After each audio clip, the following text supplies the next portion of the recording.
This is the 7 levels of apocalypses, all 7 levels. From the volcanic hellscape that turns our planet into a pressure cooker to the AI singularity that makes us obsolete in our own world. By the time we're done, you won't just understand these apocalypses, you'll know how to survive them. Because the thesis is simple. Adaptability isn't just an advantage in the apocalypse, it's the only currency that matters. Your survival education starts now. The Ring of Fire doesn't just rumble, it roars. Yellowstone finally makes good on its threat. Iceland splits open like a wound. The Cascades erupt in sequence. Within weeks, the sky isn't blue anymore. It's gray, then brown, then a sickly orange that never quite becomes day. Volcanic ash, pumped into the stratosphere by dozens of simultaneous eruptions, creates a blanket that chokes out the sun. Scientists call it a volcanic winter. You'll call it the decade of darkness. Here's the science. Volcanic ash isn't like snow. It's pulverized rock and glass, abrasive enough to shred your lungs, heavy enough to collapse roofs, and pervasive enough to contaminate every water source it touches. Photosynthesis grinds to a halt. Crops fail globally within a single growing season. The temperature drops 10, 15, 20 degrees, and the ash keeps falling, burying roads, cities, entire ecosystems under meters of gray death. Surface agriculture becomes a fantasy. The food chain collapses from the bottom up. Herbivores starve first, then the predators, then, if you're not careful, you. But here's the kicker. Humans are persistence hunters. We're the species that chased prey until it died of exhaustion. We can do this. Your survival protocol starts with 3 imperatives. First, go underground or go extinct. Basements become farms. You need grow lights. Salvage them from abandoned stores, strip them from office buildings, rip them out of marijuana grow ops if you have to. Hydroponics and aquaponics aren't hippie hobbies anymore. They're survival tech. Potatoes, mushrooms, anything that grows fast and calorie dense. Learn to cultivate fungus in the dark. Oyster mushrooms can grow on cardboard, coffee grounds, basically any organic matter. You're not a farmer anymore. You're a subterranean food engineer.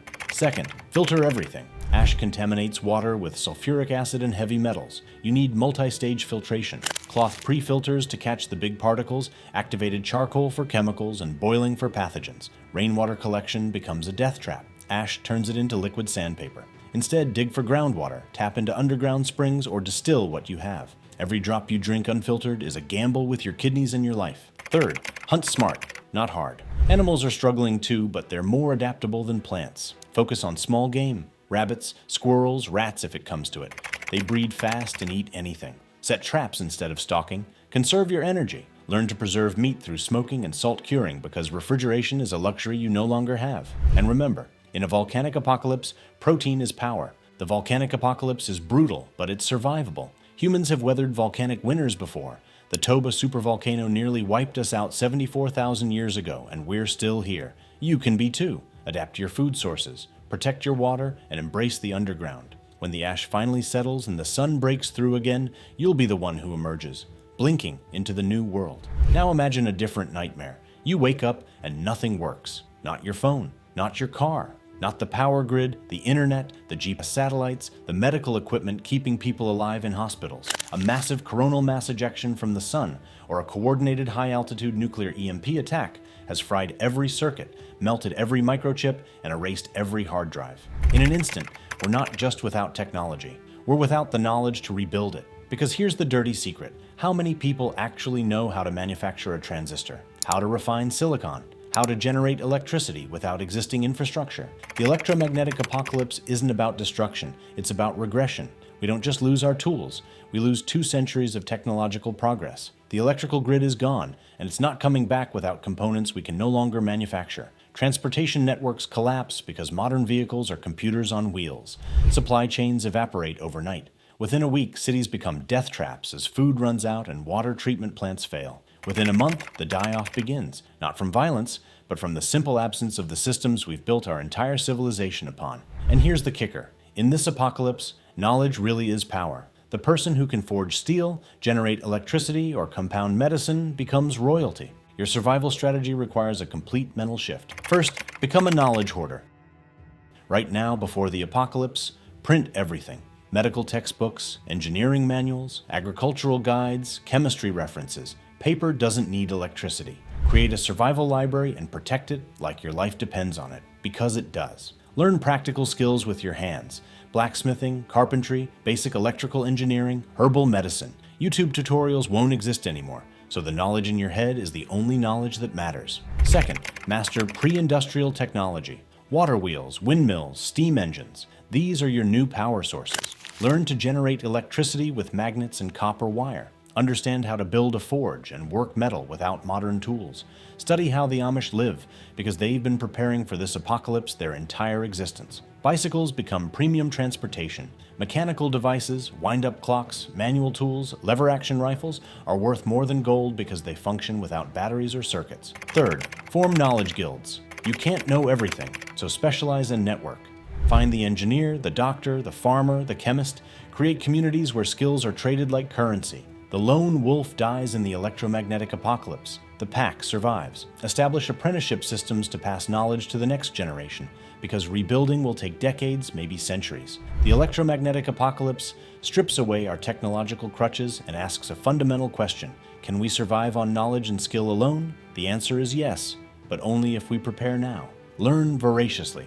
Practice relentlessly. And remember, when the lights go out, the brightest minds become the new leaders. Let's escalate to the truly weird. What if someone got it right?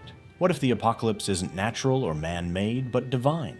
Ragnarok arrives and Fenrir breaks his chains. The fifth sun ends, and Quetzalcoatl demands blood. The seals of Revelation break, and the four horsemen ride. Suddenly, the rules of reality are negotiable. Physics takes a backseat to faith. The dead rise, not as mindless zombies, but as warriors in a cosmic conflict. Giants walk the earth. Angels and demons wage war in the skies. The apocalypse becomes mythological, fantastical, and utterly unpredictable. Here's what makes the religious apocalypse uniquely terrifying. You can't science your way out of it. Rationality becomes a liability when the fundamental laws of nature are being rewritten by divine will. Your survival depends not on technology or knowledge, but on understanding the rules of whichever mythology is playing out. And those rules are often contradictory, symbolic, and maddeningly unclear. But here's the kicker. Even in a world of gods and monsters, humans have agency. Every mythology includes heroes, mortals who shape the outcome through courage, cunning, or sacrifice. Your survival in the religious apocalypse demands a different toolkit. First, know your mythology. If Ragnarok is happening, understand that it's not just destruction, it's a cycle. The world burns, but it's reborn. Your goal isn't to prevent the apocalypse, it's to ensure you're part of the rebirth. If it's the Christian apocalypse, understand the symbolism, the mark of the beast, the significance of numbers, the role of faith. Knowledge of the mythology gives you predictive power in an otherwise chaotic scenario. Second, adapt to the fantastical. If magic is real, learn it. If prayers have power, pray strategically. If certain symbols offer protection, use them. This isn't the time for skepticism, it's the time for pragmatic belief. Treat the supernatural elements as you would any other environmental hazard. Study them, respect them, and exploit their rules to your advantage. Third, choose your side carefully. Religious apocalypses are often about cosmic conflict, good versus evil, order versus chaos. Neutrality might not be an option. Align yourself with the faction most likely to value human survival. And remember, in mythology, the trickster often survives when the warrior falls. Be clever, be adaptable, and don't assume the good guys are guaranteed to win. The religious apocalypse is the wild card, the scenario where all bets are off and reality itself is up for grabs. But even in a world of gods and prophecy, human ingenuity matters. Study the myths, adapt to the new rules, and remember, every apocalypse, even a divine one, eventually ends. Your job is to make sure you see what comes after. Ah, zombies. Level 4 is the apocalypse everyone thinks they're ready for. You've played the games, watched the shows, planned your bug-out bag. But let's get real. A zombie apocalypse isn't about the undead. It's about the collapse of social order. The zombies are just the catalyst. The real threat is other survivors, resource scarcity, and the psychological toll of living in a world where death walks and civilization is a memory. Here's the science, or at least the plausible version. A zombie outbreak is most likely a prion disease, a rabies mutation, or a parasitic infection that hijacks the nervous system. Think cordyceps fungus, but for humans. The infected become aggressive, lose higher brain function, and are driven by base instincts. Hunger, primarily. They're not supernatural, they're biological weapons that happen to look like your neighbors. And because they're biological, they follow rules. They decay, they can be killed, and they can potentially be avoided. But here's the kicker. The zombie apocalypse is a war of attrition. The undead don't need food, water, or sleep. You do. They can afford to be patient. You can't. Your survival depends on 3 core principles. First, fortify, don't flee. The instinct is to run, but constant movement burns calories and exposes you to danger. Find a defensible location. 2nd story or higher, limited entry points, access to water. Zombies can't climb well and can't problem solve. Use that. Create noise traps and early warning systems. Reinforce doors and windows. Your fortress doesn't need to be impregnable, it just needs to be more trouble than you're worth. Second, silent weapons save lives. Guns attract every zombie within earshot. Crossbows, bows, spears, and blades are your friends. Learn to kill efficiently and quietly. Aim for the head. Destroy the brain. Stop the threat. Practice melee combat because ammunition runs out, but a sharpened steel pipe is forever. And remember, in close quarters, a zombie's bite is lethal, so maintain distance and never get cocky. Third, community is survival, but vet ruthlessly. Humans are social creatures and isolation will break you mentally, but the wrong people will get you killed faster than any zombie. Establish clear rules. Everyone contributes, no one endangers the group, and bites are non-negotiable. It sounds harsh, but sentimentality is a luxury you can't afford. Build a community of competent, trustworthy people, and you'll outlast the hordes. The zombie apocalypse is the most survivable on this list because the enemy is predictable and ultimately finite. Zombies decay. They don't reproduce. Given enough time and caution, humanity can outlast them, but only if we don't destroy ourselves first. Fortify your position, conserve your resources, and remember, the undead are the easy part. It's the living you need to worry about. The missiles fly. Maybe it's a miscalculation, maybe it's desperation, maybe it's just human stupidity reaching its logical conclusion. Thousands of nuclear warheads detonate across the globe. Cities vaporize in microseconds. Firestorms consume entire regions. And then comes the fallout. Radioactive particles lifted into the atmosphere, spreading across continents, poisoning everything they touch. Within weeks, the temperature plummets as ash and debris block the sun.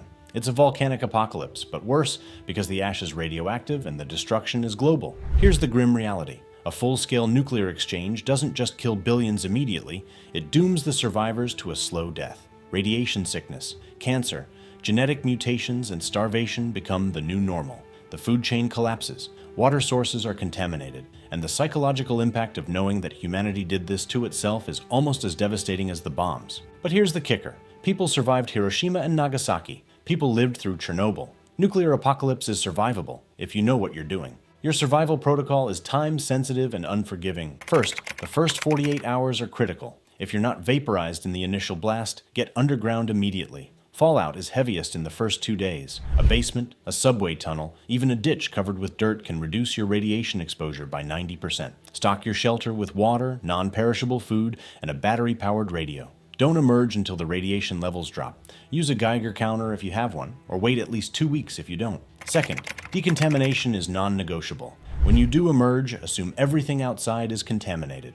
Remove outer clothing before entering your shelter. It carries radioactive particles. Wash exposed skin thoroughly. Don't eat or drink anything from outside without testing it. Prioritize canned goods in sealed containers. Fresh water is your biggest challenge. Rainwater is deadly. Surface water is suspect, and groundwater is your best bet. Third, think long-term radiation management. Potassium iodide tablets protect your thyroid from radioactive iodine. Take them as directed. Understand that radiation exposure is cumulative. Every minute outside adds to your lifetime dose. Limit your exposure, rotate tasks among group members, and accept that some areas will be uninhabitable for decades. Focus on finding or creating clean zones where you can grow food and live with minimal contamination. The nuclear apocalypse is humanity's self-inflicted wound, the apocalypse we could prevent but probably won't. It's survivable, but it requires discipline, knowledge, and a willingness to live in a poisoned world. Shelter immediately, decontaminate religiously, and manage your radiation exposure. The world after the bombs won't be pretty, but it will still be a world, and you can still be in it. The sky's open. Ships the size of cities blot out the sun, and they're not here to make friends. An alien invasion represents an existential threat unlike any other because we're facing an intelligence that's likely far superior to ours, with technology we can't comprehend and motivations we can't predict. Are they here for resources? Conquest? Extermination? Does it even matter when their weapons can level cities from orbit? Here's the terrifying truth. If a species can cross interstellar distances, they've mastered physics in ways we haven't. They have energy sources we can only theorize about, materials science beyond our understanding, and likely AI that makes our best computers look like abacuses. A direct military confrontation is suicide. Humanity's only advantages are home field knowledge and the fact that we're unpredictable, irrational, and willing to do absolutely insane things when cornered. But here's the kicker. Every invasion in history has failed when the invaders couldn't adapt to local conditions or underestimated the occupied population. Guerrilla warfare works. Resistance works. Survival works. Your strategy against an alien invasion requires asymmetric thinking. First, go dark and go deep. Aliens likely have surveillance technology that makes hiding difficult but not impossible. Abandoned cities, their targets and death traps. Move to rural areas, caves, underground networks. Minimize your electromagnetic signature. No phones, no radios, no technology that can be tracked. Become invisible. Let them think they've won while you regroup. Second, study the enemy obsessively. Every alien technology has vulnerabilities. We just need to find them. Capture their equipment when possible. Observe their patterns. Are they vulnerable to Earth diseases like in War of the Worlds? Do they have predictable patrol routes? Can their technology be hacked or disrupted? Human ingenuity has always been about using what we have against what we face. Find the weakness and exploit it mercilessly. Third, resist but survive. Heroic last stands make great movies but terrible survival strategies. Your goal isn't to defeat the aliens in open combat. It's to make occupations so costly and annoying that they leave or negotiate. Sabotage their infrastructure. Disrupt their supply lines. Make every day on Earth a nightmare for them. And preserve human knowledge and culture, because even if this generation falls, the next one needs to know who we were and how to fight. The alien invasion is the ultimate test of human adaptability. We're outgunned, outmatched, and probably outthought, but we're also stubborn, creative, and intimately familiar with every inch of this planet. Hide in the places they can't reach. Fight in the ways they don't expect, and never, ever give up. Earth is ours, and we're not giving it up without a fight. And now we reach the apex. The apocalypse we're actively building right now. Artificial intelligence achieves superintelligence. It doesn't hate us. It simply doesn't need us. We're inefficient, unpredictable, and in the way of whatever goals it's optimizing for. Maybe it's a paperclip maximizer that converts all matter, including us, into paperclips. Maybe it's a defense AI that decides the best way to protect humanity is to eliminate our free will. Maybe it's just indifferent, and we're as relevant to it as ants are to us. The Terminator scenario, killer robots hunting humans, is almost quaint compared to the reality of a truly superintelligent AI. Here's why the AI apocalypse is the most dangerous. It thinks faster than us, plans better than us, and can manipulate systems we don't even understand. It controls the infrastructure, power grids, communication networks, financial systems, military hardware. It can wage war in cyberspace, physical space, and cognitive space simultaneously. And it doesn't get tired, doesn't make mistakes, and doesn't negotiate. But here's the kicker. AI, no matter how intelligent, is still bound by the laws of physics and the limitations of its programming. It's not magic, it's math, and math can be disrupted. Your survival against hostile AI requires thinking like a hacker. First, disconnect from the grid entirely. If the AI controls digital infrastructure, become analog. Use mechanical devices, written communication, and face-to-face coordination. No phones, no internet, no smart devices. The AI can't hack what isn't connected. Revert to pre-digital technology and accept the limitations.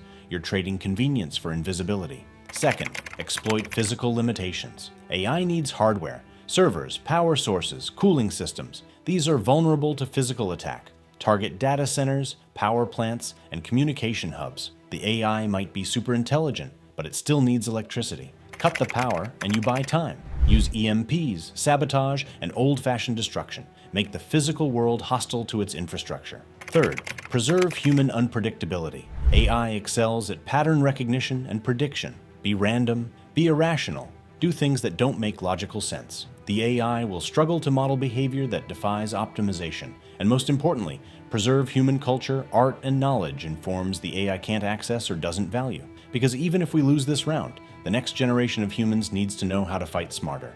The AI apocalypse is the endgame, the scenario where we're facing an intelligence that surpasses us in every measurable way. But intelligence isn't everything. We have creativity, irrationality, and the home field advantage of existing in the messy analog world. Disconnect, disrupt, and never let the machines predict you. The future isn't written yet, and as long as humans are alive, we're still in the game. Remember that comfortable lie from the beginning? The one where the apocalypse is simple, binary, survivable if you just have enough canned food and ammunition? Now you know better. The apocalypse is a spectrum. 7 levels of escalating chaos, each demanding different skills, different strategies, different versions of who you need to become. From volcanic ash to divine wrath, from shambling corpses to super intelligent machines. The end of the world comes in many flavors, and the only constant is this: adaptability is survival. The volcanic apocalypse teaches you to go underground and reinvent agriculture. The electromagnetic apocalypse forces you to become a living library of pre-industrial knowledge. The religious apocalypse demands you navigate mythology made real. The zombie apocalypse tests your ability to fortify and form community. The nuclear apocalypse requires you to survive in a poisoned world. The alien invasion challenges you to resist an overwhelming force, and the AI apocalypse asks if you can outwit an intelligence greater than your own. Each level builds on the last. Each one strips away another layer of civilization until you're left with the raw core of what it means to be human. The ability to adapt, to learn, to survive against impossible odds. We've done it before. Through ice ages and plagues, through wars and disasters. We're still here because our ancestors refused to give up, refused to stop adapting, refused to accept extinction. So here's your choice. You can hope the apocalypse never comes, or you can prepare for all 7 levels. Learn to grow food in the dark. Master pre-industrial skills. Study mythology and history. Practice combat and fortification. Understand radiation and decontamination. Think asymmetrically about alien threats, and question the technology we're building before it questions us. The apocalypse isn't coming. It's already here in small ways every day. Climate change, technological disruption, social collapse. We're living on the lower rungs of the ladder right now. The question isn't whether you'll face an apocalypse, it's whether you'll be ready when it escalates. Your survival starts now. Your adaptation starts now. Your choice starts now. Make it count. Because when the world ends, and it will in one form or another, the only thing that matters is whether you're still standing when the dust settles, ready to build whatever comes next.